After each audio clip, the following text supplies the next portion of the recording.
അങ്ങനെ ലൈക്ക് ചെയ്യുന്നതിൻ്റെ കാരണം എന്താ? വ്യാജ ID കാർഡാണ്. വ്യാജ ID കാർഡ് വിഷയത്തിൽ റിപ്പോർട്ടർ ചാനലും അതുപോലെ തന്നെ മാധ്യമങ്ങളും ഒക്കെ വിഷയങ്ങൾ ഉയർത്തിക്കൊണ്ടുവരുമ്പോൾ ഒരു അന്വേഷണാത്മക പത്രപ്രവർത്തകൻ അല്ലെങ്കിൽ അങ്ങനെ ഒരു മാധ്യമ ധർമ്മത്തിൻ്റെ ഭാഗമായി അദ്ദേഹം ഇടപെട്ട് കുറേ വാർത്തകൾ പുറത്തു കൊണ്ടുവന്നു. ഇപ്പോൾ ഞാൻ ഉറച്ചു വിശ്വസിക്കുന്നു റോഷിപാലിനെ വധിക്കുമെന്ന് പറയുന്നത് റോഷിപാലിൻ്റെ കയ്യിൽ നിങ്ങൾ എയർ ചെയ്യാൻ മടിക്കുന്ന എന്തോ ഒരു വിലപ്പെട്ട വിവരങ്ങളുണ്ട്. ആ വിവരങ്ങൾ ഈ വ്യാജ ID കാർഡുമായി ബന്ധപ്പെട്ടുള്ളതാണ്. അങ്ങനെ എയർ ചെയ്യാൻ നിങ്ങൾ മടിക്കുകയോ അല്ലെങ്കിൽ നിങ്ങൾ മറ്റാരുടെയെങ്കിലോ പ്രഷറിൽ ഇങ്ങനെ മൂടി വെക്കുകയോ ചെയ്ത ഒരു വാർത്ത ഇദ്ദേഹത്തിൻ്റെ കയ്യിലുണ്ട്. അത് ഇന്നോ നാളെയോ പുറത്തു വരും. അപ്പോൾ റോഷിപാലിൻ്റെ ക്രെഡിബിലിറ്റിയെ ചോദ്യം ചെയ്യണം, റോഷിപാലിനെ തീർക്കണം എന്നുള്ള ഉദ്ദേശത്തിൽ വരികയാണ്. അങ്ങനെയുള്ള ഒരു പ്രചരണത്തിന് കോൺഗ്രസ് നേതൃത്വം കൊടുക്കുക. ഞാനുള്ള ചർച്ചയിലാണ് ഇന്നലെ ജ്യോതികുമാർ ചാമക്കാല വളരെ അഗ്രസീവായി സംസാരിച്ചു, ചാനലിൽ വലിയ രീതിയിൽ സംസാരിച്ചു. അങ്ങനെ സംസാരിക്കുന്ന സമയത്ത് സാധാരണഗതിയിൽ അതിൽ ഇടപെടുന്ന ആങ്കർ ആയിട്ടുള്ള നിങ്ങളുടെ സഹപ്രവർത്തക സ്മൃതി, സാധാരണഗതിയിൽ ഞാനൊക്കെ എന്തെങ്കിലും ഒന്ന് കടന്നു പറയോ അല്ലെങ്കിൽ ലേശമൊന്ന് ഒച്ച ഉയർത്തി പറഞ്ഞാൽ ഒട്ടും വിട്ടുതരാതെ അങ്ങ് ചാടി വരുന്ന, അങ്ങനെയുണ്ടല്ലോ ഒരു പ്രതിരോധം തീർക്കുന്ന സ്മൃതി, ഒന്നും മിണ്ടിയില്ല. നിങ്ങളുടെ ഒരു മാധ്യമ പ്രവർത്തകനെ ആക്രമിക്കുന്ന വകവരുത്തുന്ന തരത്തിലുള്ള നമ്മളുടെ റിപ്പോർട്ടില്ല, നമ്മളുടെ നിലപാടില്ല, രാഷ്ട്രീയ സാധാരണഗതിയിൽ ഞങ്ങളുടെ റിപ്പോർട്ടറുടെ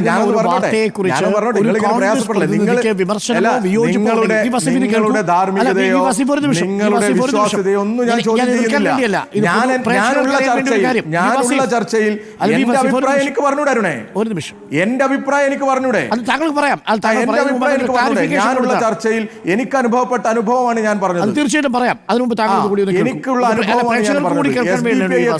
റിപ്പോർട്ടർ ടിവിയിലെ ഏതെങ്കിലും റിപ്പോർട്ടറോ ഏതെങ്കിലും എഡിറ്റോറിയൽ അംഗങ്ങളോ നടത്തുന്ന എഡിറ്റോറിയൽ അംഗങ്ങളുടെ അഭിപ്രായ പ്രകടനങ്ങളും റിപ്പോർട്ടറുടെ റിപ്പോർട്ടുകളും സംബന്ധിച്ച് കോൺഗ്രസിലെയോ BJPയിലെയോ അതല്ലെങ്കിൽ CPMലെയോ CPIയിലെയോ ഏതു നേതാക്കൾക്കുള്ള വിമർശനവും ഈ ഫ്ലോറിൽ വന്ന് ഇതേപോലെ സംവാദ സദസ്സിൽ പരസ്യമായി പ്രകടിപ്പിക്കാനുള്ള എല്ലാ അവകാശങ്ങളും നമ്മൾ കൊടുത്തിട്ടുണ്ട്. ഈ ന്യൂസ് റൂമും റിപ്പോർട്ട് പിന്തുടരുന്ന അതിൻ്റെ ഒരു ജനാധിപത്യ ബോധവും അതിനനുവദിക്കുന്നുണ്ട്. ഏതു റിപ്പോർട്ടിനെ കുറിച്ച് നിങ്ങൾക്ക് പറയാം. റിജിൽ മാക്കുറ്റിക്ക് വിയോജിപ്പുണ്ടെങ്കിൽ തീർച്ചയായും റിജിൽ മാക്കുറ്റി എൻ്റെ മുഖത്ത് നോക്കി പറയാറുണ്ട് ഈ ചർച്ചയിൽ. അത് നമ്മൾ ആരോഗ്യകരമായി എടുക്കും. പക്ഷേ അതും ഇന്നത്തെ ചർച്ചയിൽ ഞങ്ങൾ ചൂണ്ടിക്കാണിച്ചത് എന്താ?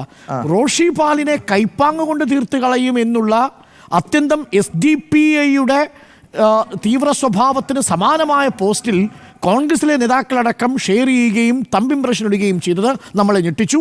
അത് ജനാധിപത്യ സമൂഹം അംഗീകരിക്കാത്തതാണ്. വിമർശനങ്ങളെ ഉൾക്കൊള്ളുമ്പോഴും തീർത്ത് കളയും എന്നുള്ളത് ഹിംസയുടെ ഭാഷയാണ്, അത് തീവ്രവാദത്തിൻ്റെ ഭാഷയാണ്, അത് കോൺഗ്രസിന് ചേരാത്ത ഭാഷയാണ്. അതിലൊരു കോൺഗ്രസ് നേതാവ് അടക്കം തമ്പിംപ്രസ് ചെയ്തു എന്നുള്ളത് ഒരിക്കലും പൊതുസമൂഹത്തിന് അംഗീകരിക്കാൻ പറ്റാത്തതാണ്. അതാണ് നമ്മൾ ഇന്ന് ചൂണ്ടിക്കാണിച്ചത്. റിപ്പോർട്ടറെ രാഷ്ട്രീയമായി വിമർശിക്കുന്നതിൽ ഒരു തെറ്റുമില്ല. അത്തരം വിമർശനങ്ങളൊക്കെ സ്വാഭാവികമാണ്, അതുണ്ടാവുകയും വേണം. പക്ഷേ അതിനെ ഒന്നും ഭയന്ന് റിപ്പോർട്ട് ചെയ്യാതിരിക്കില്ല നമ്മുടെ റിപ്പോർട്ടർ. പ്രത്യേകിച്ച് റോഷിപാൽ വ്യാജ ID കാർഡ് അടക്കം വ്യാജ വോട്ട് ചേർക്കലടക്കം റിപ്പോർട്ടുകൾ പ്രേക്ഷകരിലേക്ക് എത്തിച്ച ആളാണ്. മാത്രമല്ല വസീഫിനും റിജിൽ മാക്കുറ്റിക്കും അറിയാം, കേരളത്തിലെ ഒരു നടി ആക്രമിക്കപ്പെട്ടപ്പോൾ എല്ലാ ചാനലുകളും മൗനം പാലിക്കുമ്പോഴും ആ നടിക്കൊപ്പം നിന്ന് നിലപാടെടുത്ത റിപ്പോർട്ടറാണ് റോഷിപാൽ. ആ റോഷിപാൽ റിപ്പോർട്ടറിൻ്റെ അഭിമാനമാണെന്ന് പറയുന്നത് നമുക്ക് വലിയ സന്തോഷമേ ഉള്ളൂ. വസീഫ്, അങ്ങനൊരു റിപ്പോർട്ടറെ, ഇനി അങ്ങനെ അല്ലെങ്കിൽ പോലും ഒരാളെ കൈപ്പാങ്ങ് കൊണ്ട് തീർത്ത് കളയാമെന്നൊരു നിലപാട് ഈ ജനാധിപത്യ സമൂഹത്തിൽ കഴിയില്ലല്ലോ. അതുകൊണ്ട് പ്രതികരിച്ചു എന്ന് മാത്രം. നമുക്ക് നമ്മുടെ വിഷയത്തിലേക്ക് വരാം. അത് നമ്മൾ നിർത്തൂ. അത് ഞങ്ങൾ പ്രതികരിച്ചു, നിങ്ങൾക്ക് നിലപാട് പറയാം, അതിലെനിക്ക് തർക്കമില്ല. വസീഫ് അല്ല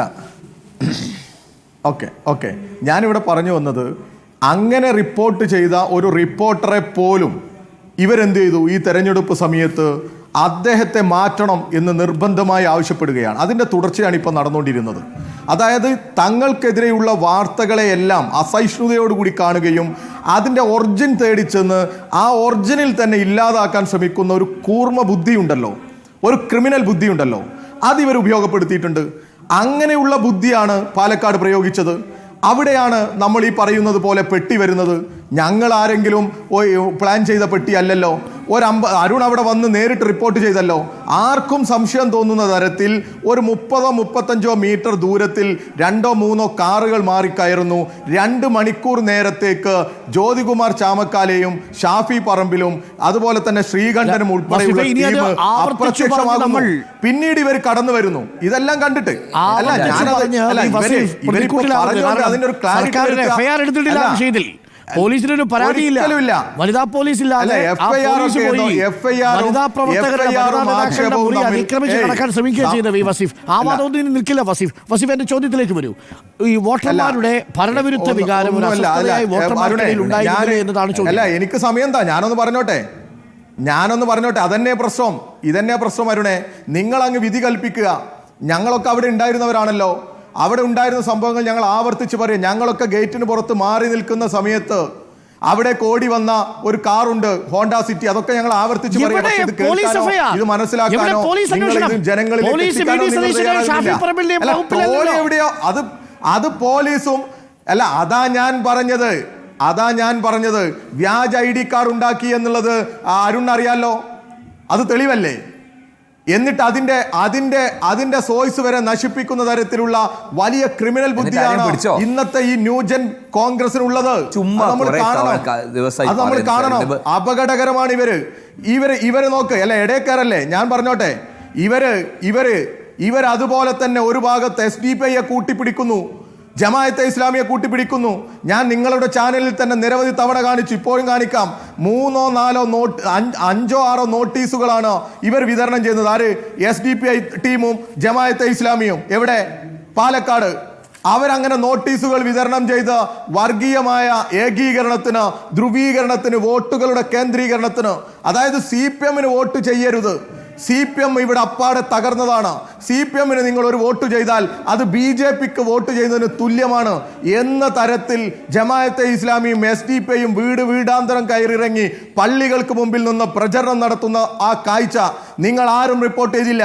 പിന്നീട് ജയിച്ചു കഴിഞ്ഞപ്പോൾ വിക്ടോറിയ കോളേജിന്റെ മുൻവശത്ത് നിന്ന് ആദ്യം പ്രകടനം തുടങ്ങി SDPI എന്ന് പറയുന്ന ഇവരുടെ തന്നെ പുന്ന നൗഷാദിനെ കൊലപ്പെടുത്തിയ, ഈ നാട്ടിൽ അപകടകരമായ രാഷ്ട്രീയം കൈകാര്യം ചെയ്യുന്ന മതപരമായ ചേരിതിരിവിന് ചെറുപ്പക്കാരെ വൈകാരികമായി അണിനിരത്തുന്ന ആ SDPIയെ ഈ മുസ്ലിം സമുദായത്തിലെ തന്നെ ജനങ്ങൾ അറപ്പോടെയും വെറുപ്പോടെയും കാണണമെന്ന് ഈ നാടിനോട് പറഞ്ഞ ഈ സംഘടനക്ക് ഒരു പൊതു സ്വീകാര്യത ഉണ്ടാക്കുന്നതിന് കോൺഗ്രസ് ശ്രമിക്കുക.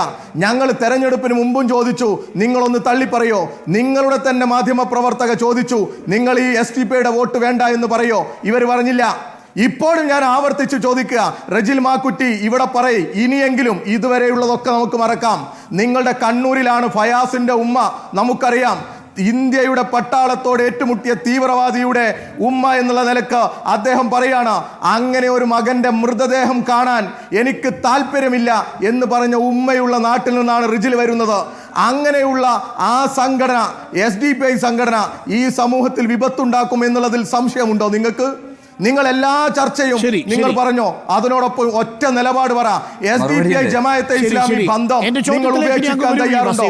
നമുക്കതിന്റെ ചരിത്രം മറ്റൊക്കെ പോകാം. പ്രതിപക്ഷ കക്ഷിക്ക് വോട്ട് വർദ്ധിച്ചത് അങ്ങനെ SDPIയെയും ജമാഅത്തെ ഇസ്ലാമിയെയും കൂട്ടി ഒരു വശത്ത് ഇവര് ധ്രുവീകരണത്തിന് പരിശ്രമിക്കുന്നു. അതോടൊപ്പം തന്നെ RSS വോട്ട് വാങ്ങുന്നു. അതാണ് ഇടത്തെ കൈയിൽ ഇവിടെ ന്യൂനപക്ഷ വർഗീയതയും വലത്തെ കൈയിൽ ഭൂരിപക്ഷ വർഗീയതയും കൂട്ടുപിടിച്ചുകൊണ്ട് ഇവർ തെരഞ്ഞെടുപ്പിനെ നേരിടുന്നത്. എല്ലാവിധ പ്രചരണ കോലാഹലങ്ങളും കൊണ്ട് ഇവർ തെരഞ്ഞെടുപ്പിനെ നേരിടുക. ഇവർ ജയിച്ചു